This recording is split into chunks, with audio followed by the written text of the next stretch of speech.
When BTS's new album, Arirang, was first released, many people, including myself, didn't pay much attention to track 29. It's not really a song in a traditional sense.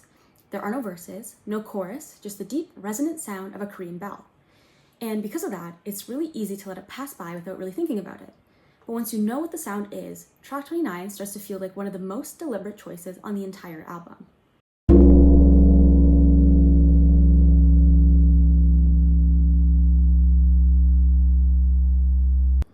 It's not a song in the traditional sense. There are no verses, no chorus, just the deep, resonant sound of a Korean bell. And because of that, it's easy to let it pass by without really thinking about it.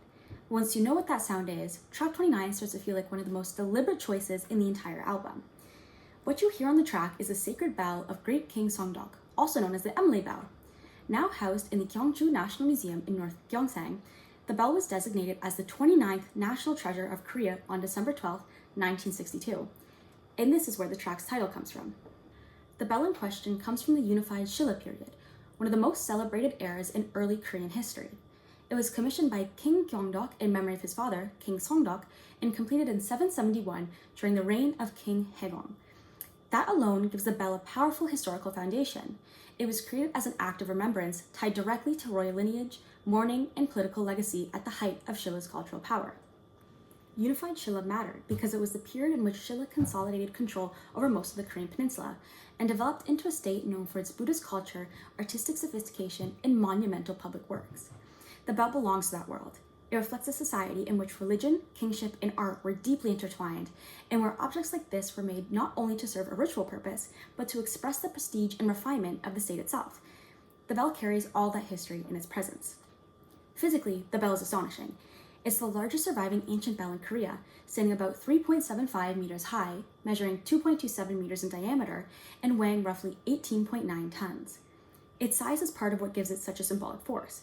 This is the kind of object that was built to endure, to impress, and to be remembered.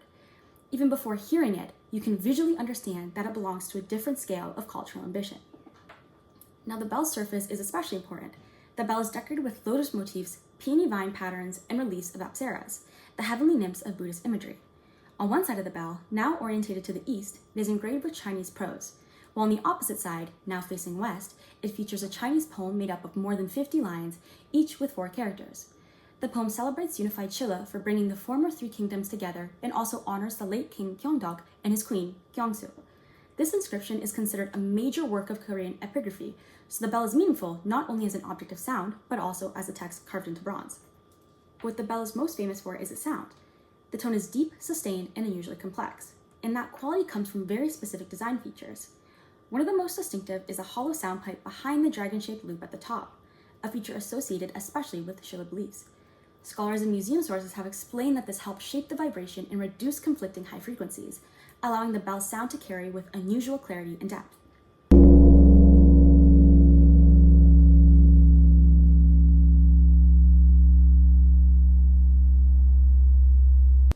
That lingering resonance is one of the reasons the bell became surrounded by a legend, which eventually led to the nickname of the Emile bell.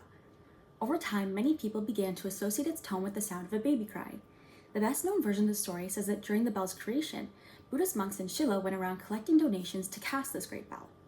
But one poor widow could only offer her baby, and the monks understandably declined. When the bell failed to produce a proper sound, it was believed that not all offerings had been accepted, prompting the monks to go back, collect the child from the widow, and sacrifice the baby in the molten metal. The completed bell was then said to ring with the haunting cry of a baby. The word Emile is an ancient term associated with the word mother, so the name Emile bell refers to the sound, which many believed echoed the cry of a child calling out for its mom. But the story is not accepted as historical fact. Historians do not treat it as a verified event, and an analysis of the bell's composition was actually conducted by the government. They, of course, found no evidence of human remains in the metal.